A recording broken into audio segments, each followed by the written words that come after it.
Really understand the difference between a question that's talking about what you've done and what your skills are. There's going to be questions about your understanding of the job that you're doing. There's going to be questions about the company that you're trying to apply for. They're going to ask you questions about them. And then you've got to differentiate between the questions about your personal qualities and who you are as a personality. So that's another key area of questioning. So one type of question, or a lot of questions, will be related to the job itself. Another series of questions will be, why do you want to work for us? So it's about the company. And then there'll be questions about who you are as a person. Are you a happy-go-lucky type of person? Are you able to handle pressure? And then questions about you. So my advice in handling those questions is prepare for them. You're going to get asked questions about the organisation. So know something about it. You're going to get asked questions about the job itself, what the job entails, what are the key, so be aware of what those things are. You need to just pre-plan all of that, map it all out before you go in. And then the last set of questions will be about you as a person. So map that out as well. Know who you are. Can you handle pressure? How do you handle pressure? All those things that you're going to obviously get asked. So if you can break those three key areas up, then you should find that your interviewing increases exponentially. Answering this question, what would you like to be doing 5 years from now? You've got to give them a safe answer. What you'd really like to be doing, probably holidaying somewhere, enjoying life. But obviously, that's not going to help you get this job today.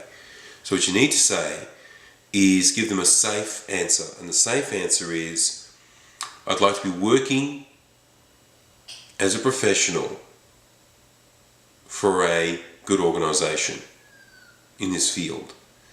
Any progress that is available, I'd like to achieve with the help of my manager. Okay? So you've answered that question, allowing for progress within the organisation. And of course, if someone asks you, what progress would you like to make within this organisation, you do not answer until you ask a question, what progress is available? What opportunities are available to me? What do you suggest? So you're not stepping on this person here. And they'll tell you, oh, well, we allow management positions, definitely. These are the management positions that we give out, boom, boom, boom. We give them out freely, whatever. But you've asked. So when you're asked, where do you see yourself in 5 years from now? It's working as a professional within this industry for a great organisation. Obviously you use the language that suits you, and whether it's a little bit less formal than what I just said or a little bit more formal, and obviously get as specific as you need to depending on the job, but that should cover that question off quite nicely. This next question definitely comes up quite a bit, and it's the question of, what did you dislike about your last job, or what did you like about your last job? And this specific question is designed for the interviewer to find out and figure out if you're incompatible for the role, if you're unsuitable. Okay? That's exactly why that question is getting asked. So got to be careful here. What you've got to do is stay positive. Okay? If you're asked, what did you dislike about your last job, you need to stay positive. You need to keep it positive and keep it short. This is a dangerous question where if you ramble on, definitely if you start talking negative about your last employer, they'll see you as a problem employee. So a lot of whinging and whining is not good. And I think the way to answer that question to the best effect is to simply state that you learnt a lot from your last job, that you got a lot out of your last role, and that's how you can talk about spin that around so that it works to your favour. Okay, what is your energy level like? And describe a typical day. Describe a typical day. That question's asking you to talk about specific tasks that you do that make you stand out. Okay? So there's no point saying anything really that shows that you do the job, more so that you do it better, that you're a better candidate.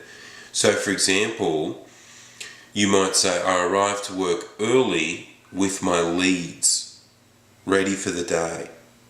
So for a sales job, it's about having your leads ready for the day. That's excellent. That's a good demonstration of describing a typical day. I always make my calls between the hours of dark and dark, and so you're showing those specific rituals that you do that make you successful, and that you're also showing that you've got an understanding of what makes you better, but also that you're pointing out the little extras. And I think that's what employers like to look for in that question, is the little extras that make you the preferred candidate. The other question you're going to get, why do I want to work for this company? Now this is an interesting question in that it shows your ignorance about the company. That's what that will catch you out. If you know nothing about the company, you're going to be floundering with this question. You need to know definitely specifics, and it helps if you know the company's philosophy. Do they believe in nurturing staff? Do they believe in staff that can hit the ground running? There are different types of companies with different beliefs. And you need to know what they are. So to answer that question effectively, do research on the company. Find out about that company. Find out what its philosophy is. And that'll help you answer the question. So an example to why do you want to work for us? Why do you want to work for this company? You might say, the reason why I want to work for this company is it's a large organisation that believes in loyalty. Straight away. If that's exactly what they believe in, and that's exactly what the philosophy of the company is loyalty and retaining staff, then you've answered that effectively. You can add maybe an extra sentence, but remember, short and to the point.